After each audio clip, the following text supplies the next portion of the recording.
So a little while back, my little brother picked up a ridiculously cheap guitar, and then he couldn't stop telling me how awesome it was. He said, "Alex, dude, you need to check these guitars out. They are so good for the price point." So I did. The company is called Harley Benton, and I recently purchased a Harley Benton SC450 P90 GT. Yeah, that's the guitar's name. It's right here. Now let's talk expectations. This guitar was $135 US when I ordered it about 2 weeks ago, and it showed up on my doorstep in about 4 days. Pretty quick, right?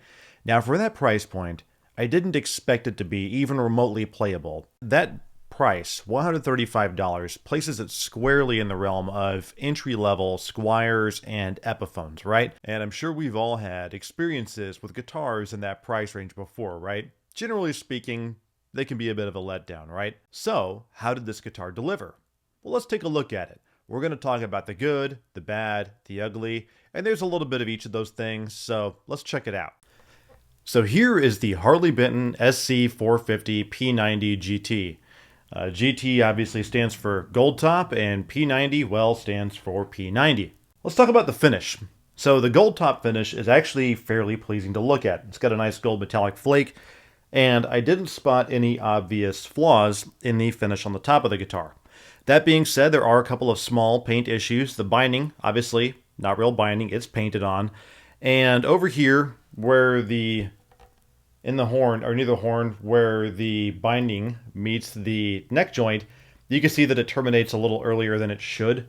And so, small thing, again, $135 guitar, not a big deal. Aside from that one minor paint issue, there's a little bit of overspray over here with the gold. And again, not a big deal. You have to be very, very close to see it. But aside from that, no major paint or finish issues.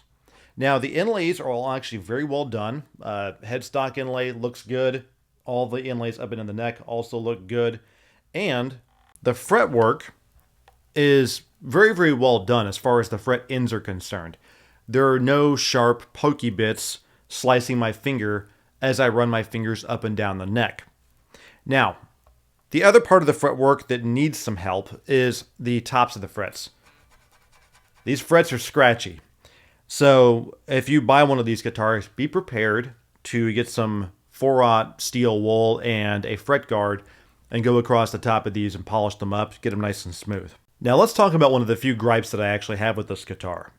The pickups are incredibly unbalanced, and what I mean by that is the neck pickup is substantially louder than the bridge pickup. Notice the way I currently have these set up. If you can see here, I'll try to tilt this, get a better view there. I've got the bridge pickup up as high as it can go, plus I've raised the pole pieces, whereas the neck pickup, I have pushed it down as far as it will go. And even then, with those adjustments, the neck pickup is still a good few dB louder than the bridge pickup. So if you're looking for a guitar that you can use for live events where you're going to switch between, neck and bridge pickups, probably not the guitar for you because they're going to be too unbalanced. That being said, if you plan on using this for studio applications where you're only going to be tracking one sort of thing at a time, this could be great for that because the pickups themselves actually do sound quite good. Electronics-wise, all the pots work as intended, nothing scratchy in there. The jack, everything functions fine, that's nice and snug. Switch, no issues there. Even the tuning machines. They're regular sealed tuners, and they hold tuning fairly well. You could upgrade these, but I don't know why you would, because tuners for this guitar would probably cost more than the guitar does. Good tuners, at least. Everything else about the guitar is actually really solid. I've been very, very impressed with this thing. I've had it for about 2 weeks so far, and even though it was $135, it was intonated well out of the box. I only had to make 1 or 2 small adjustments on the saddle here. Aside from that, there is one other kind of ugly thing, but you have to get in really close to see it. The pick guard, the way it was cut here around where the pickups go in, it's a little rough in some spots. But unless you're right on top of the guitar, you're really not going to notice it, so not a big deal.